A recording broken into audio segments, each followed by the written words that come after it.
મિત્રો આજે બનાવીશું બાફેલા મગનું શાક। તો સૌ પ્રથમ 3 પાવડા તેલ લેશું,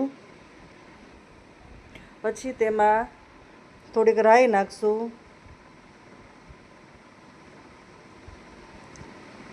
પછી 1 ચમચી જીરું નાખશું,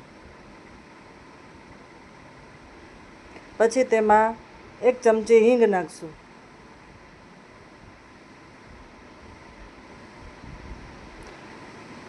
પછી તેમાં બાફેલા મગ ઉમેરશું, પછી તેમાં 1 ચમચી હળદર નાખશું, 2 ચમચી લાલ મરચું નાખશું, પછી તેને સારી રીતે હલાવી લેશું, પછી તેમાં લીંબુનો રસ નાખશું,